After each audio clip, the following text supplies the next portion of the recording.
On my 31st birthday, in the middle of the upscale restaurant where I worked, my wife held hands with her lover, and my mother-in-law coldly handed me a gift box.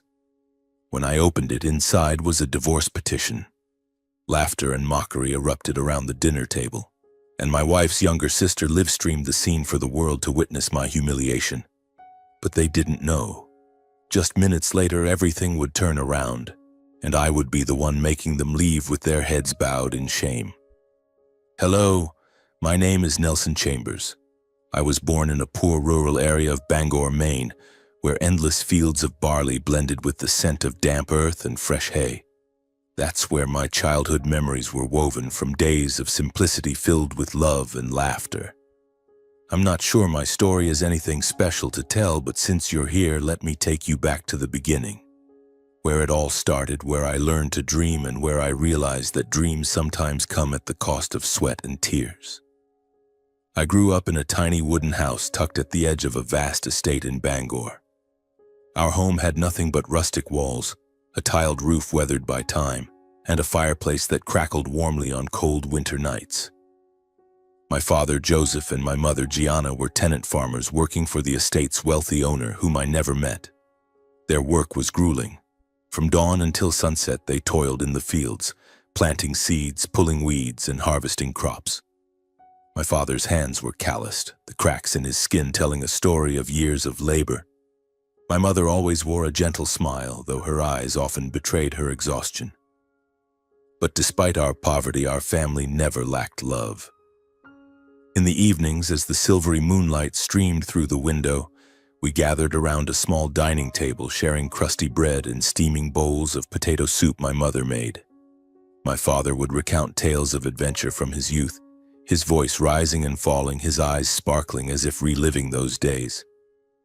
My mother would sing, her voice soft as a breeze, lulling me into sweet dreams. Those moments, simple as they were, became treasures in my heart.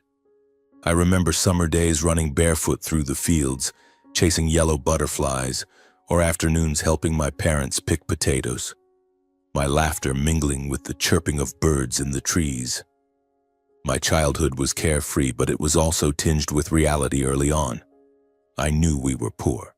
My clothes were hand-me-downs from my cousin, my shoes patched and repatched until the soles gave out. But I didn't feel ashamed, because my parents taught me that a person's worth lies not in money but in their heart and kindness. Live uprightly and God will always watch over you, my father once said, his hand on my shoulder. At 18, I began working as a laborer on the same estate where my parents toiled. The work was backbreaking, plowing fields, hauling fertilizer, harvesting barley under the scorching sun. I saw my father's back grow more stooped, heard my mother stifle coughs as she carried heavy sacks.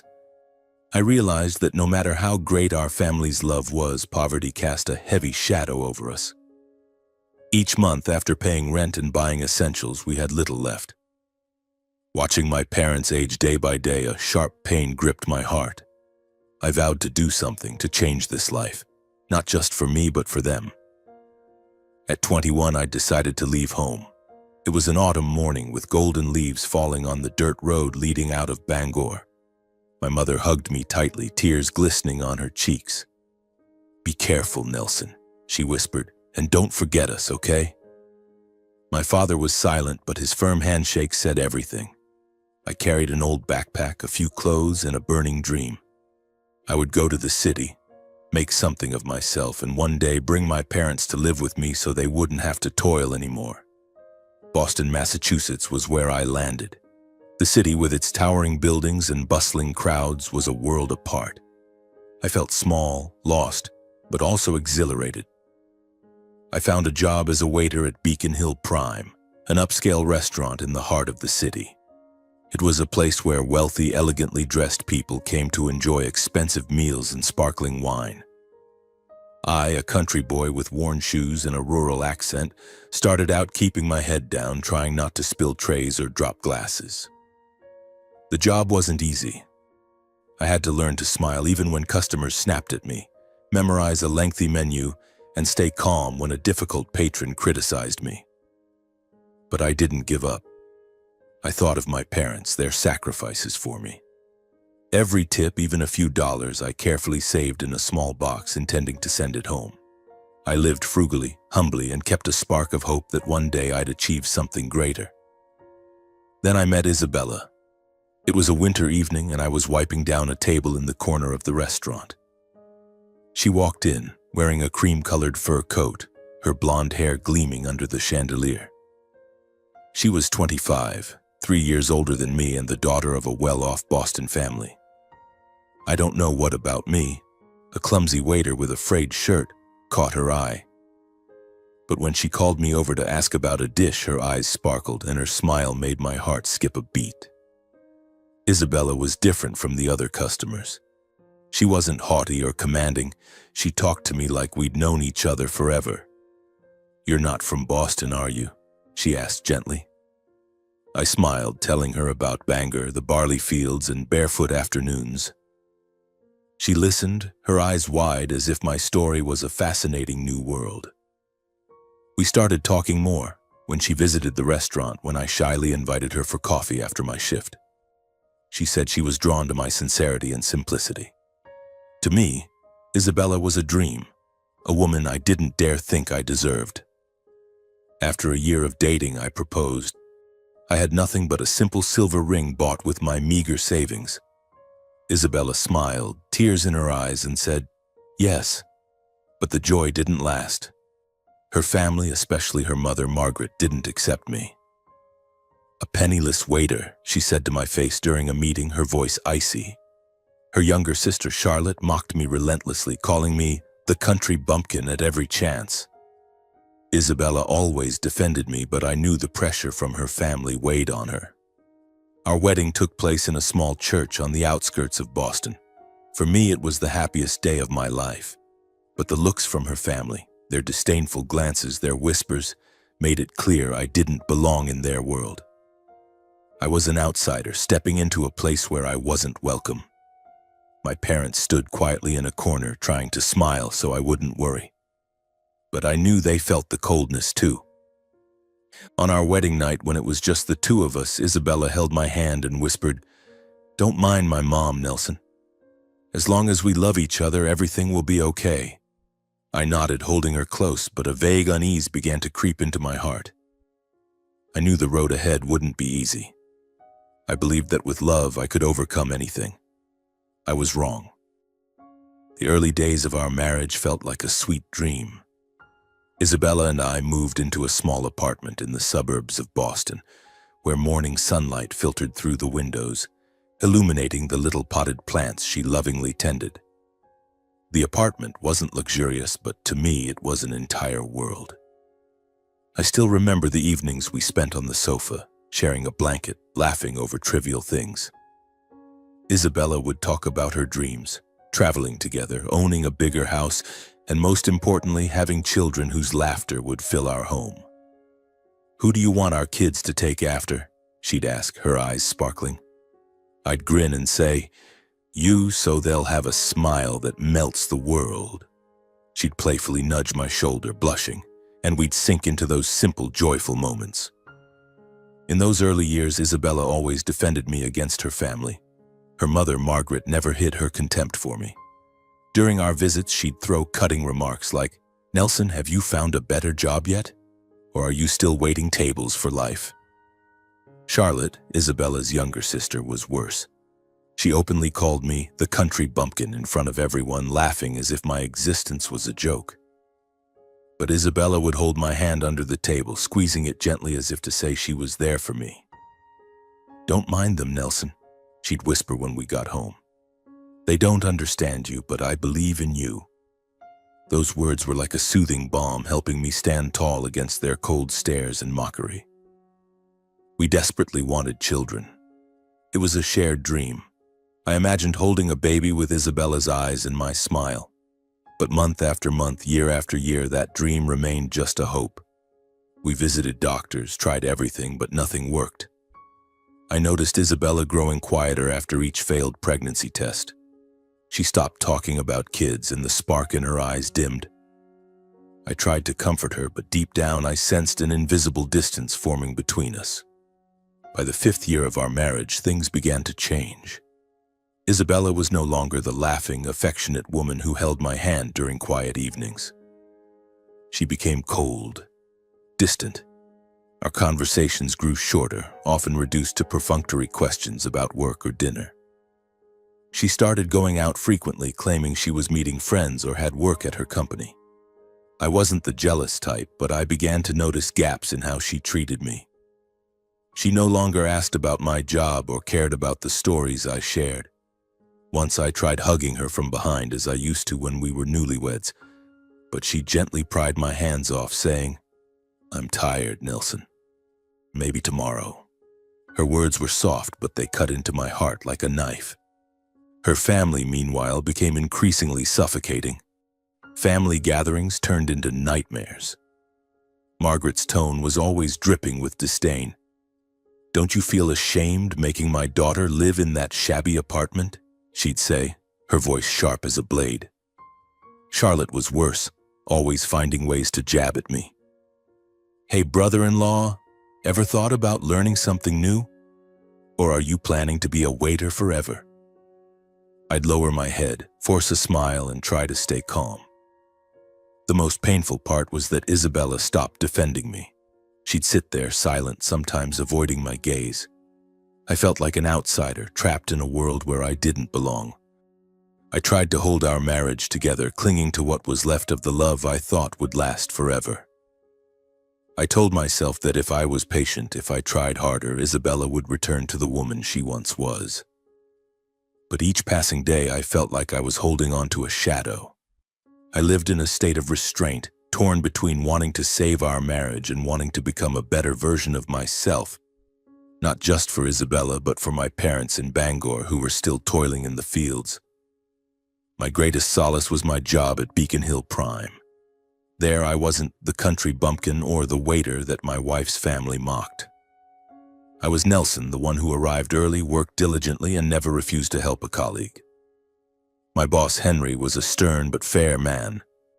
He noticed my dedication, and 2 years ago he called me into his office to announce my promotion to assistant manager.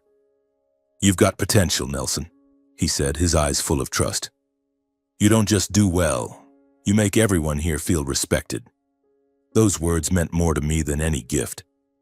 But I didn't tell Isabella about the promotion. Not because I wanted to hide it, but because she no longer cared. Whenever I tried to talk about work, she'd nod absently, her eyes glued to her phone. I didn't want to boast either. For me, the promotion wasn't about proving anything to her family. It was about sending more money home to ease my parents' burdens. Each month, I quietly transferred a sum to my mother's account, along with short letters saying I was doing fine and working hard to make them proud. I never got replies, but I knew my mother kept those letters in a wooden box under her bed, just as she preserved memories of me. My life went on in quiet solitude. I kept working, smiling at customers, holding on to the dream that one day Isabella and I would rediscover the love we had in the beginning. But deep down, a painful truth began to dawn. Perhaps that love had flickered out like a candle in the wind. Isabella's behavior grew increasingly strange. She started coming home late, often past 11 at night. "I was out with friends," she'd say, her voice soft but avoiding my gaze. Or sometimes she'd make excuses. "Work had something urgent. Don't wait up." I nodded, trying not to overthink, but my heart began to beat with uneasy rhythms.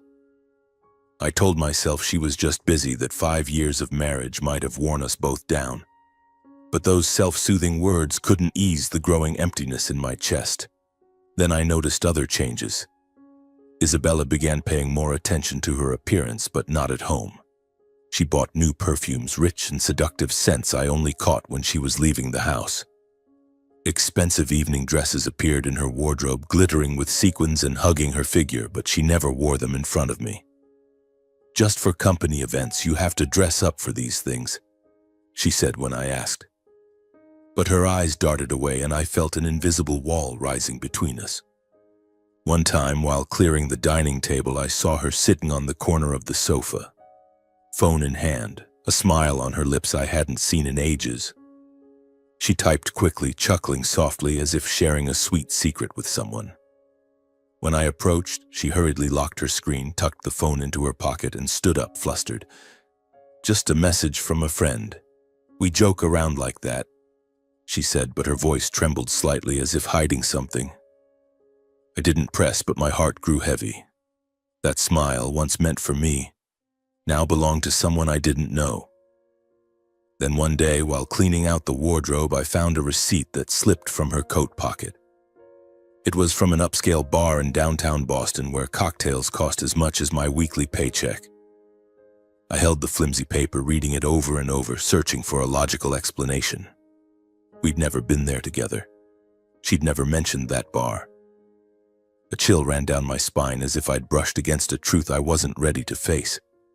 I suspected Isabella was seeing someone else, but I didn't dare believe it, didn't want to believe it. I told myself I was imagining things, that my insecurities were clouding my judgment. I loved her, and I believed she once loved me. But every time I looked into her distant eyes, I saw a void I couldn't fill. I was torn between faith in our love and the doubts gnawing at my heart. I wanted to ask, to confront her, but I was afraid the truth would shatter everything I'd worked to build. I decided to try one last time to pull her closer. One Saturday evening, I took an early shift off at Beacon Hill Prime, went to the market and bought beef, potatoes, and a bottle of inexpensive red wine I knew she used to like. I wanted to recreate the warmth of our early days when things were simple and loving. I cooked a dinner of steak, mashed potatoes, and a small salad. I even bought a bouquet of tulips, her favorite flower, and placed them on the table, lighting a few candles. I stood in front of the mirror, practicing what I wanted to say. That I loved her, that I wanted us to find each other again, that I was willing to do anything to bring her closer. When Isabella came home, she was surprised to see the table set. "What's the occasion?" she asked, her voice tinged with curiosity but lacking the warmth I'd hoped for. She wore a deep green silk dress, her hair loose, and that new perfume wafted around her. I smiled, hiding my nervousness. I wanted us to have a special evening," I said, pulling out her chair. She sat down, but her eyes were distant, as if her mind was elsewhere. Dinner began in silence. I tried to spark conversation, telling her about a funny customer at the restaurant, about how Henry praised me for handling a big catering order. But she only nodded, her gaze fixed on her plate. I took a deep breath, summoning all my courage. "Isabella," I said gently, "you've been out late a lot lately. I just want to know if you're okay. If something's wrong, you can tell me." I kept my voice calm, hoping she'd open up, give me an explanation to dispel my doubts. But instead of answering, Isabella looked up, her eyes flashing with anger. "Are you accusing me of something, Nelson?" she snapped, her voice icy. "Where do you think I'm going? What do you think I'm doing? You think you have the right to question me?" I was stunned, unprepared for her harsh reaction. "I'm not accusing you," I said quickly. "I just want us to talk, to understand each other better." But she didn't listen. She stood abruptly, pointing at me. "What do you know about me? You, a waiter, always busy serving tables and sending money to that backwater village of yours. You think you're worthy of me?" Her words stabbed through my heart. I sat there, frozen, watching the woman I loved become a stranger. She went on, her voice rising. "Do you know how tired I am of living with someone like you? You'll never understand what I want." Then, as if to underscore her contempt, she swept her plate and wine glass off the table. The sound of shattering glass echoed, red wine spilling across the wooden floor like blood. She turned, grabbed her coat, and stormed out, leaving me in a room heavy with the smell of food and a suffocating silence. I sat there, staring at the broken glass glinting in the candlelight. I didn't cry, didn't get angry. I only felt an endless emptiness.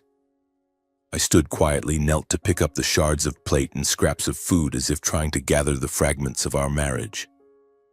I waited for her all night, sitting on the sofa, eyes fixed on the door. But she didn't come back. The clock struck 3, then 4 in the morning, and I remained there clutching my knees, trying to understand what had happened to the love I once believed was eternal. In the days that followed, our small apartment became a cold battlefield, filled with unspoken words and averted gazes. Isabella barely looked at me. She glided past me like a shadow, her voice icy as she pointed to the living room sofa. "Sleep out there. I need space." I nodded, not arguing, and carried my pillow and blanket to the sofa. But each night as I lay down, it felt like sleeping on a slab of ice, chilling and lonely. 2 weeks passed, the atmosphere in the house taut like a stretched string, ready to snap at a single wrong word. I tried to avoid Isabella, leaving for work earlier and coming home later just to escape the suffocating silence. But despite the pain in my heart, I couldn't let go of hope. A naive part of me still believed that if I tried harder, if I proved my worth, maybe Isabella would come back, would look at me with the love she once had. Deep down, though, I knew that dream was fading. Then a work opportunity came like a ray of light in those dark days. Henry, my boss at Beacon Hill Prime, called me into his office after a shift. He sat behind his desk, his expression stern but warm. "Nelson," he said, his voice steady, "you've done an excellent job as assistant manager these past 2 years. I think it's time for you to take on something bigger." He tasked me with coordinating and managing a lavish wedding reception at the restaurant, a major event with over 200 guests, Boston's elite. It was my first time overseeing such an event, not just serving or supervising staff, but taking full responsibility, from table arrangements to coordinating with the chefs to ensuring everything was flawless. I was both nervous and proud. This was my chance to prove I was more than the country bumpkin waiter Isabella's family called me. I threw myself into the work, checking every detail. The floral arrangements on the tables, the chandelier lighting, the wine glasses poured to perfection. The night before the event, I barely slept, not from worry, but from an excitement I hadn't felt in ages. I wanted to do well, not just for Henry, but for myself, to remind myself I had value no matter what Isabella or her family thought. On the day of the wedding reception, Beacon Hill Prime transformed into a dazzling palace. Red velvet curtains were drawn back, warm golden light spilled from chandeliers, and the scent of roses filled the air. I stood in a corner, dressed in a crisp black suit, observing everything with intense focus. Staff bustled with trays of food and wine, but everything ran smoothly, just as I'd planned. Guests arrived, men in sleek tuxedos, women shimmering in evening gowns. I felt like a conductor orchestrating every detail to create a perfect symphony. Then the bride and groom entered, and the room seemed to light up. The bride, in a pristine white gown, glowed with a radiant smile. The groom held her hand, his eyes full of love, as if the world existed only for them. The guests clapped, laughter and cheers filling the space. I stood there, smiling, but my heart suddenly ached. The scene pulled me back to a memory I'd tried to bury, my own wedding day 6 years ago with Isabella. Our wedding took place in a small church on the outskirts of Boston. I still remember the nervous thrill of standing at the altar in a rented suit that was slightly too tight, my old shoes painstakingly polished. Isabella walked in looking like an angel in her white wedding dress, her blonde hair glowing under the light streaming through stained glass windows. In that moment, I thought I was the luckiest man alive. I believed our love was strong enough to overcome any obstacle, any scornful glance. But that day also revealed the irreconcilable divide between our families. Isabella's relatives arrived in expensive silk dresses and tailored tuxedos, clinking wine glasses and laughing. But their eyes, when they looked at me and my family, were filled with scrutiny and arrogance. Margaret, Isabella's mother, stood in a corner, whispering to a relative and glancing at me with a mocking smile. Charlotte, her sister, openly ridiculed me, loud enough for me to hear, "I don't know what she sees in this country, hick." My family consisted only of my parents, Joseph and Gianna, and a few relatives from Bangor. My father wore an old suit, his tie slightly crooked because he wasn't used to formal wear. My mother, in a simple dress, hid her calloused hands behind her back, forcing a smile to bless me. But I saw everything. The disdainful looks, the whispered gossip from Isabella's side. I saw my mother quietly wipe a tear when she thought no one was watching, saw my father clench his fists to suppress his humiliation. I stood there on the happiest day of my life, but a sense of powerlessness flooded my chest. I wanted to protect my parents, to shout to the world that they were the most wonderful people I knew. But all I could do was hold Isabella's hand tighter, hoping she'd bridge the gap between me and that foreign world. Now, standing in the opulent banquet hall of Beacon Hill Prime, watching the bride and groom exchange loving glances, I felt a pang of envy. They looked happy, carefree, as if the whole world supported their love. I wished I could go back to that day, not to change anything, but to feel again the moment I believed love could conquer all. But reality had taught me that even the fiercest love could be worn down by time, by scornful glances and by unbridgeable gaps. I returned to my work, continuing to oversee the reception, but in my heart, the memory of my wedding was like an old wound, quietly throbbing. I wondered if I'd done things differently. If I'd been stronger, would things have turned out otherwise? Would Isabella still be by my side, holding my hand instead of leaving me to sleep on the sofa and face growing doubts? I had no answers. The wedding reception at Beacon Hill Prime went flawlessly. As the last guest left, the chandeliers still glimmered over the empty tables and the staff clapped, congratulating me. "You did great, Nelson," a colleague said, patting my shoulder. Henry nodded, his eyes reflecting approval. I smiled, thanking everyone, but my heart remained heavy. The pride from my work couldn't erase the emptiness I felt thinking about Isabella, about the cold apartment waiting for me at home. While clearing the last table, my phone buzzed in my pocket. A message from Isabella. I froze, my heart racing. It had been 2 weeks since our fight, and she'd barely spoken to me beyond curt commands. I opened the message, each word dancing before my eyes. "Nelson, tomorrow's your birthday. I want us to make up. I'd like to throw a small party for you at Beacon Hill Prime. Can we try to rekindle things?" I stood there in the once bustling banquet hall, now echoing with silence. My birthday. I'd completely forgotten tomorrow was my 31st birthday. In previous years, Isabella always reminded me, baking a small cake or at least giving me a warm hug and well wishes. But this year, amidst our rift, I didn't think she'd remember. Yet here was her message, brief but sparking a tiny flicker of hope in me. Maybe she'd reconsidered. Maybe she was tired of the coldness between us and wanted to mend things. I gripped the phone, a warmth I hadn't felt in ages rising within me. I replied, "Thank you, Isabella.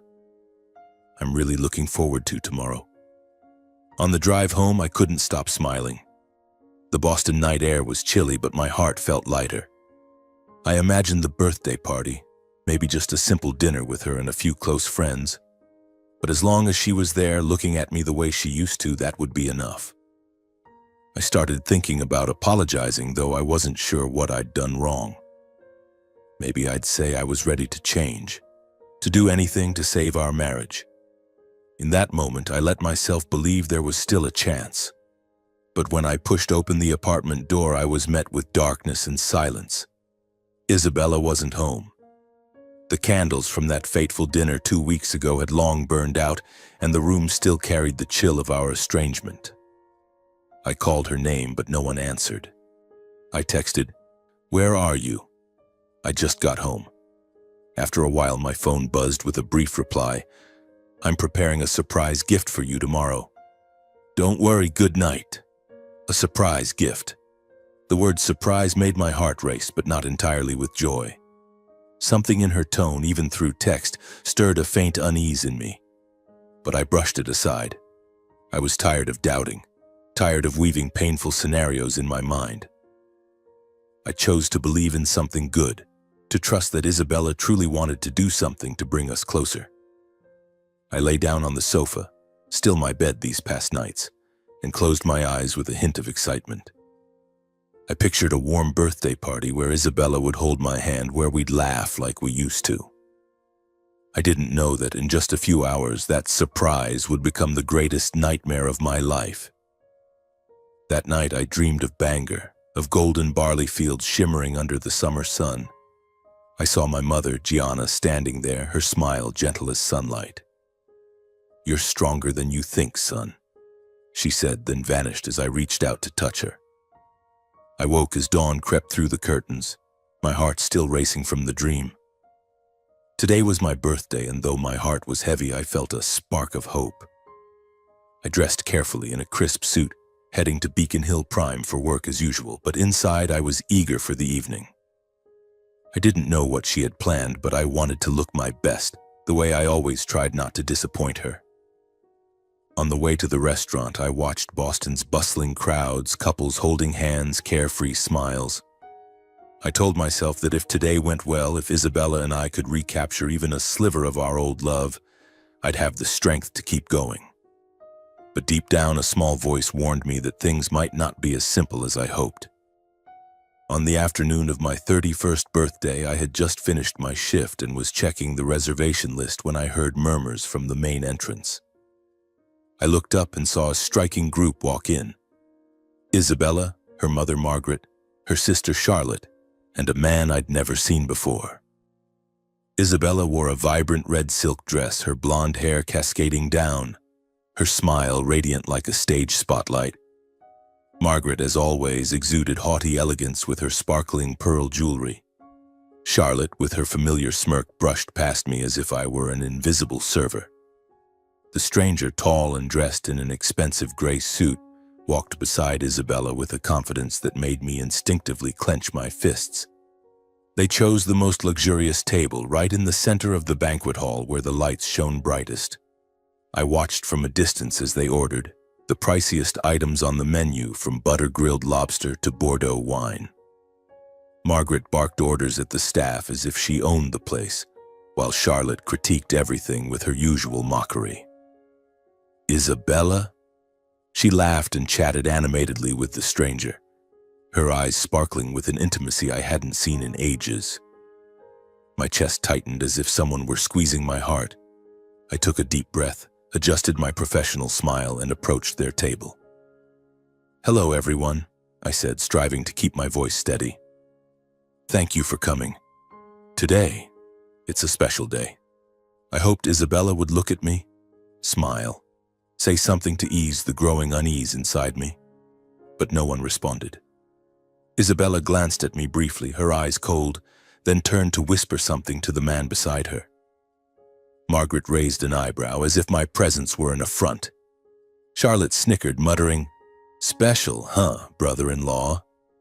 The word brother-in-law in her mouth sounded like a taunt. I sat down, trying to blend into the atmosphere. "Isabella, thank you for organizing this party," I said softly, hoping to draw her closer. But she only nodded, avoiding my gaze, her fingers toying with her wine glass. The stranger smiled, and I felt the blood in my veins stop flowing. I wanted to ask, to shout who he was and why he was here, but I held back.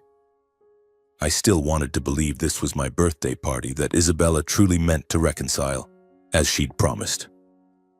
The atmosphere quickly turned into a performance I hadn't been warned about. Margaret spoke, her voice icy. "Today is a very special day, isn't it, Nelson? We've prepared a gift worthy of you." Her smile was laced with sarcasm. Charlotte, smirking beside her, held her phone, seemingly ready to record. Isabella stared at the table, silent, but her silence chilled me to the bone. Margaret slid a small box toward me, wrapped in shimmering silver paper with a red ribbon. "Open it, Nelson," she said, her voice sweet but dripping with intent. "This is a special gift for you." My heart pounded, not with excitement, but with a sinking dread. My hands trembled as I untied the ribbon and tore open the wrapping. Inside was a thin stack of papers, and when I flipped them over, I froze. It was a divorce petition with Isabella's signature starkly scrawled at the bottom. Our names, hers and mine, and the cold words declaring the end of our marriage. The room seemed to hold its breath. Margaret's laughter rang out, sharp like breaking glass. Charlotte joined in, her phone raised high, live streaming with glee. "Look at this, everyone, my brother-in-law's birthday gift." Isabella looked up, took the stranger's hand, and stared straight at me. "This is Daniel," she said, her voice calm as if introducing an old friend. "He's the man who deserves me. Unlike you, Nelson." Her words pierced my heart like a dagger. Margaret chimed in, her voice cold. "You should thank us. You, a penniless waiter leeching off my family, should have been kicked to the curb long ago. Isabella wasted 6 years on you. Daniel is the one who's worthy." She turned to Daniel, beaming as if he were the family's savior. Charlotte laughed louder, her phone still recording, her eyes gleaming with delight as if watching a comedy. I sat there, the divorce papers in my hand, feeling my heart being torn apart. Curious glances from nearby tables stabbed at me, whispers swelling like waves. Is that her husband? They're divorcing right here. I wanted to stand to run, but my legs felt nailed to the chair. I looked at Isabella, searching for a hint of hesitation, a trace of regret in her eyes. But she only stared back, her gaze cold and unfamiliar, as if I'd never been the man she loved. In that moment, I could only endure in silence. I didn't cry, didn't shout, didn't fight back. I didn't know what to do. I just sat there, motionless, in the opulent banquet hall of Beacon Hill Prime, where I'd poured my sweat and heart, where I'd hoped we'd reconcile. Instead, it became the stage for my public humiliation. Margaret's laughter cut like a knife. Charlotte's gleeful smirk, her phone still raised, captured every second of my humiliation. And Isabella, the woman I once loved more than myself, held hands with the man named Daniel. Her gaze cold as if I'd never existed in her life. I bowed my head, clutching the divorce papers, trying to keep my heart from shattering. The curious stares from nearby diners pierced my skin like needles. Whispers rose around me. Poor guy. They're doing this right here? I wanted to vanish, to flee this banquet hall, but my feet felt nailed to the chair. Then, like a bolt of lightning tearing through the night, a familiar figure appeared. Henry, the restaurant owner, strode in from the back door, his presence commanding and steady.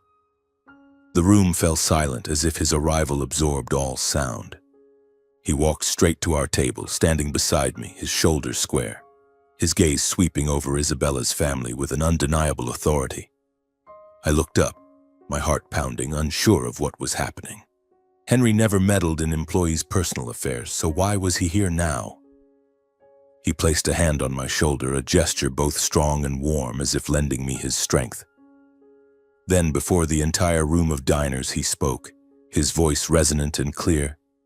"Ladies and gentlemen, may I have your attention for a brief announcement?" He paused, scanning the room, ensuring every eye was on him. "Today, on this special occasion, I'm proud to announce that Nelson Chambers, who has tirelessly dedicated himself to Beacon Hill Prime, has been promoted to restaurant manager, effective immediately." The room seemed to hold its breath. I was stunned, feeling as if the ground beneath me was shaking. Restaurant manager? I'd been assistant manager for 2 years, but I'd never dreamed of such a leap. I looked at Henry, searching for a sign that this was just a ploy to save me from this moment, but his eyes were steady, full of trust. He continued, his voice warm yet powerful. "Nelson is dedicated, honest, and has made significant contributions to this restaurant's success. He's not just an outstanding employee, he's the pride of our entire team." Before I could process his words, a wave of applause erupted from the restaurant staff. They gathered from every corner, bar, kitchen, other tables. Olivia, the always smiling server, clapped enthusiastically. Michael, the head chef, nodded at me with respect. The team formed a circle around our table, their applause echoing through the elegant space of Beacon Hill Prime like a triumphant anthem. The diners, initially surprised, began clapping too, some standing, their whispers turning to congratulations. I glanced at Isabella's family, and for the first time I saw them frozen. Isabella was stunned, her mouth slightly open, eyes wide, as if she couldn't believe what she'd heard. She let go of Daniel's hand, her gaze wavering as if trying to reconcile the husband she'd just scorned with this moment. Margaret's face paled, her arrogant smile gone, replaced by a look of panic. She avoided the crowd's eyes, her hand clutching her napkin as if clinging to her last shred of pride. Charlotte, phone still raised, fumbled to lower it, hastily stopping the live stream, her face flushed with embarrassment. I could see her fingers trembling as if she knew that video would now be a grave mistake. The atmosphere of humiliation orchestrated by Isabella's family to make me a laughingstock had completely reversed. The divorce papers still lay on the table, but they were no longer a verdict. They became a reminder that I'd survived years of being belittled, and now I was being honored in the very place they thought they could disgrace me. Isabella's family stood quietly, not saying a word. Margaret grabbed Isabella's arm, almost dragging her from the table. Daniel followed, his head lowered, his earlier confidence gone. Charlotte hurriedly stuffed her phone into her bag, walking away with the posture of a defeated person. They slipped through the crowd, leaving the restaurant in silence, abandoning the bitter birthday gift they'd crafted, leaving me standing amid applause and respectful gazes. I bowed my head, whispering thanks to Henry and my colleagues, but inside a tidal wave of emotion surged. For the first time in 6 years of marriage, I felt I could hold my head high before Isabella's family. Not because I wanted revenge, but because I realized my worth didn't lie in their scorn, but in what I'd quietly built. After Isabella's family left, Henry patted my shoulder gently, his voice warm and steady.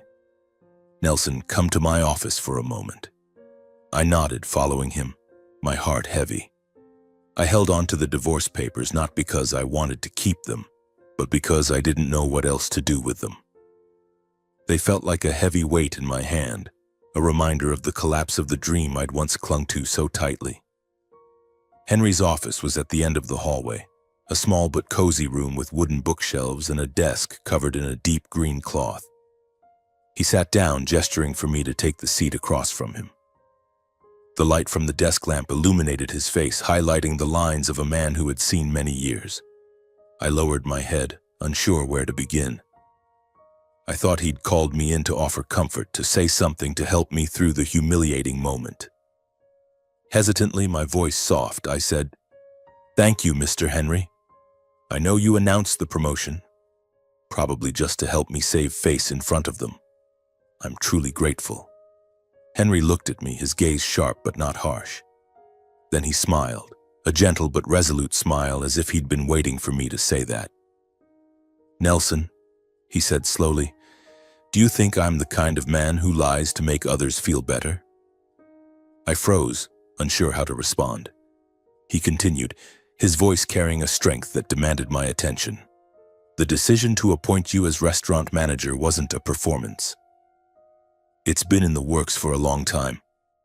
I chose today, your birthday, to announce it because I thought it was the right moment for you to recognize your own worth." I sat there, silent, feeling as if someone had lit a lamp in the darkness of my heart. Henry leaned forward, his hands clasped on the desk. "You've worked here for 6 years, Nelson. I've seen you arrive early, stay late, and put your heart into every task, no matter how small. You're not just good at your job. You're the glue that holds this team together.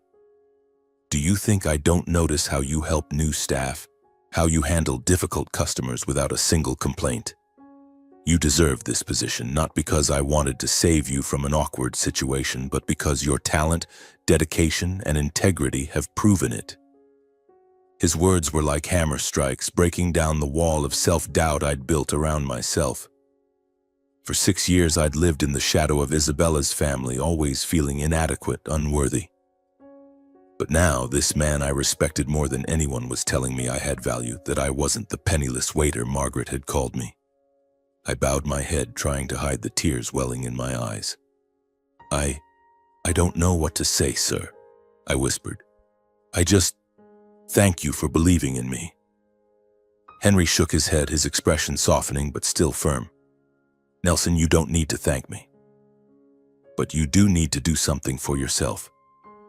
He paused, looking directly at me as if wanting his words to sink deep. "You need to cut ties with selfish, toxic people who only know how to belittle others. Your wife's family. They don't deserve you. They don't see the real you, and that's their loss, not yours." His words were like a sharp blade, not meant to hurt me, but to sever the ties that had bound me to years of misery. I looked down at the divorce papers in my hand, their cold words no longer frightening. I realized that for 6 years I'd tried to hold on to something that no longer belonged to me. I'd loved Isabella, sacrificed for her, but that love had been suffocated by contempt, distance, and now public betrayal. I sat in silence, feeling a true sense of validation for the first time, not from her family, but from those who had seen my efforts, who saw who I was. I picked up the pen on Henry's desk, my hand steady. The divorce papers lay before me, and I looked at them not with pain, but with a strange sense of liberation. I signed my name, Nelson Chambers, in clear, decisive strokes. Each mark felt like erasing a piece of the past, like opening a new door. I slid the papers toward Henry, not for him to read, but as a way to affirm to myself, this marriage was over, and I wouldn't let it define me anymore. Henry nodded, a hint of pride in his eyes. "Well done, Nelson," he said. "Now go out there and live the life you deserve." I stood feeling as if a 1,000-pound weight had been lifted from my shoulders. As I walked out of the office, the lights of Beacon Hill Prime still shimmered, but this time they didn't make me feel small. They welcomed me, not as a waiter, but as a manager, a man who had rediscovered himself. The birthday party, which was meant to be a stage for Isabella's family to humiliate me, turned out to be the beginning of their own downfall. The live stream Charlotte gleefully recorded spread like wildfire across social media. Within hours, it was all over various platforms, accompanied by outraged comments from the online community. "How cruel, doing that on his birthday," one person wrote. "This family has no shred of humanity." Another comment, liked thousands of times, declared, "Their act of publicly shaming me, which they saw as entertainment, became an indelible stain they couldn't wash away." Isabella suffered the most. She had once been a stellar employee at an advertising firm, cultivating an image of a smart, charming woman. But the live stream exposed a cold, ruthless Isabella, willing to hurt others to satisfy her ego. Colleagues began to distance themselves, polite nods turning into cold glances. Clients refused to work with her, stating they didn't want to collaborate with someone lacking morals. Friends who once flattered her drifted away, unwilling to be tainted by the scandal. And Daniel, the man she introduced as worthy of her, quickly abandoned her. He didn't want his name dragged into the controversy, nor to be vilified online as a homewrecker. Isabella, once a proud woman, became a lonely shadow, living with regret she'd never admit. Charlotte, with her foolish decision to live stream, didn't escape the consequences either. A junior employee at a startup, she had prided herself on her social media fame. But that video turned her into a laughingstock. Colleagues shunned her, superiors eyed her with suspicion. "You're the one who filmed that humiliating video of your brother-in-law?" someone asked bluntly in a meeting, leaving Charlotte to bow her head in shame. Her career faltered, promotion opportunities vanished, and the label of the one who reveled in someone's pain clung to her like a shadow. I don't know if she ever felt remorse, but I heard she deleted her social media accounts as if trying to escape her own actions. Margaret, Isabella's mother, who always boasted about her refined image, faced the greatest shock. In Boston's elite circles, where she flaunted her wealth and status, she became a joke. Friends who once fawned over her now whispered behind her back. She thinks she's high class, but she humiliated a man on his birthday. The lavish party she was once invited to stopped sending her invitations. The social connections she'd built on superficial grandeur crumbled like a sandcastle. Margaret, once haughty, now lived in isolation, carrying the shame she'd brought upon herself. I didn't take joy in their downfall. I never wanted them to suffer, despite the deep pain they caused me. But I realized that sometimes life has its own way of delivering justice. Those who belittle others will, sooner or later, face their own arrogance. A week after the birthday party, I left the apartment I'd shared with Isabella. I packed my belongings. Not much, just a few clothes and the old backpack from Bangor. As I closed the door for the last time, I looked at the now empty room, devoid of laughter or the warmth of old times. I didn't feel regret, only relief, as if I'd escaped an invisible cage.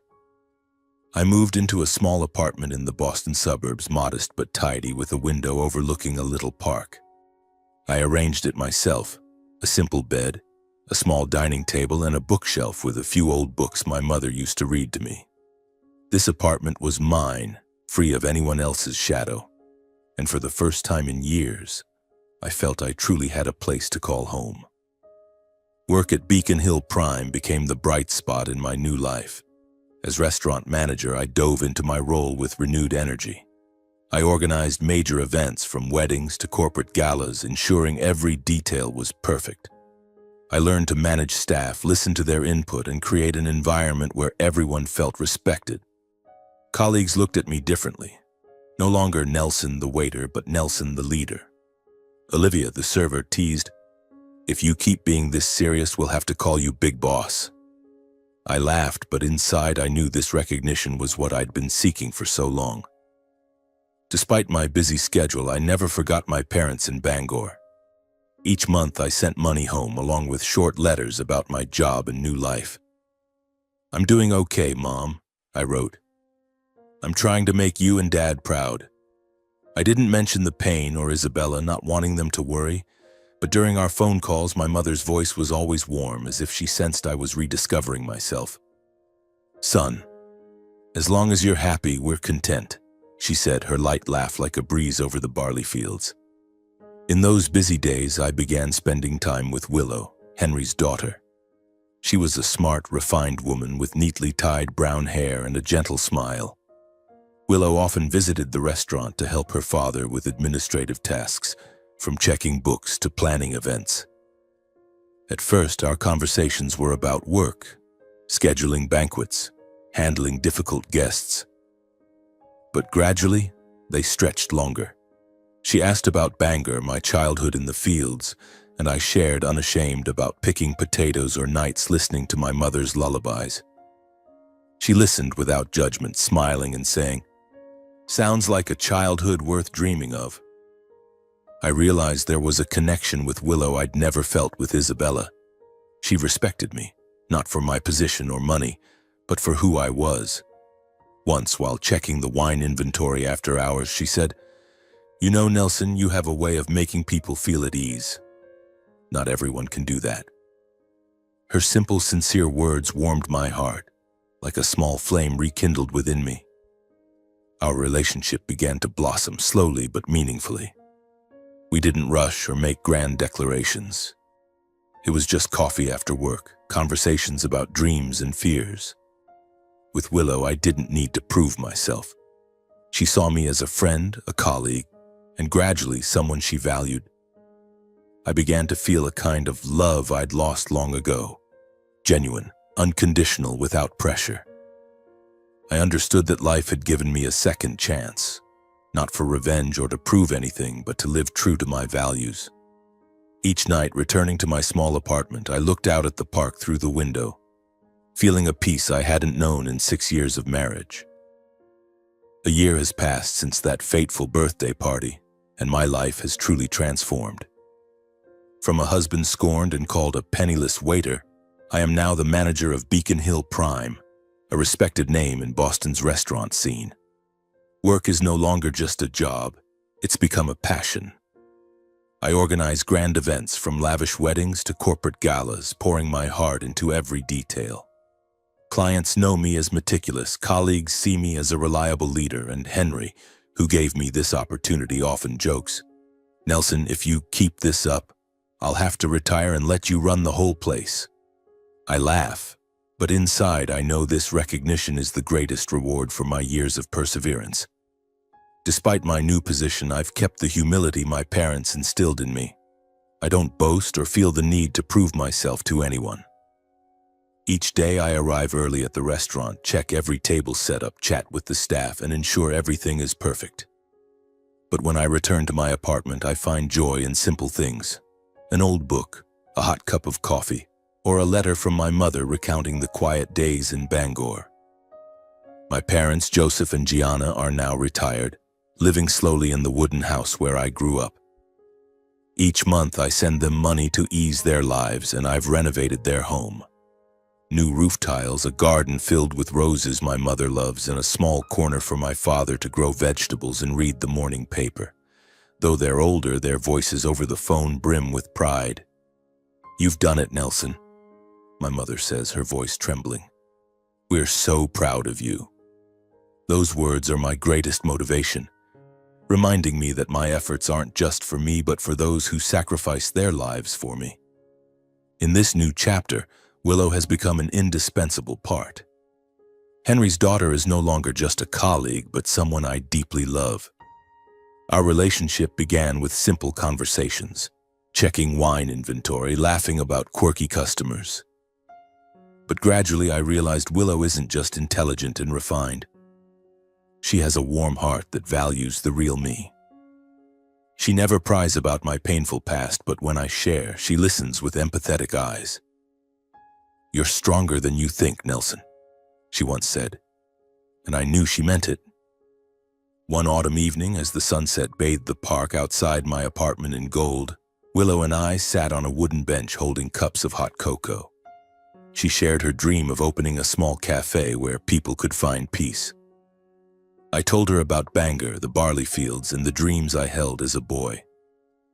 We laughed, shared, and in that moment I realized this was true love. Unpretentious, unconditional, a harmony of two hearts. We began talking about the future, a small house, trips together. Willow held my hand, her fingers warm, and I knew I'd found a woman who saw me not through the lens of status or background, but for who I am.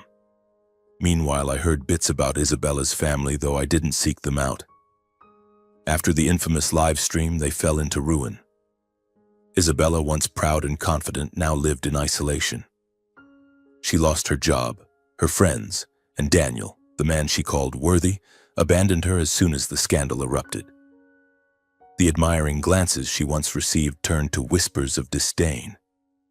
Margaret, her mother, was no longer invited to elite parties, and Charlotte, her sister, carried the stigma of cruelty, unable to hold her head high at work. Their arrogance, once a wall separating me from their world, was now just ashes, leaving a family fractured and shunned by society. I didn't revel in their suffering. I held no hatred, though the wounds they inflicted still lingered faintly. I saw it as part of the past, a chapter closed. The bitterness I endured, the insults, the lonely nights on the sofa, the divorce papers on my birthday, wasn't a burden but lessons that forged me. They taught me that a person's worth lies not in their origins or others' opinions, but in their character, perseverance, and kindness. I'm grateful for those pains, for they led me to today, to a stronger, more confident Nelson, living true to himself. Tonight I stand by my apartment window, looking out at the park twinkling with lights. Willow stands beside me, her shoulder brushing mine, her warmth chasing away Boston's autumn chill. "What are you thinking?" she asked softly. I smile, turning to her. "I'm thinking, life is miraculous.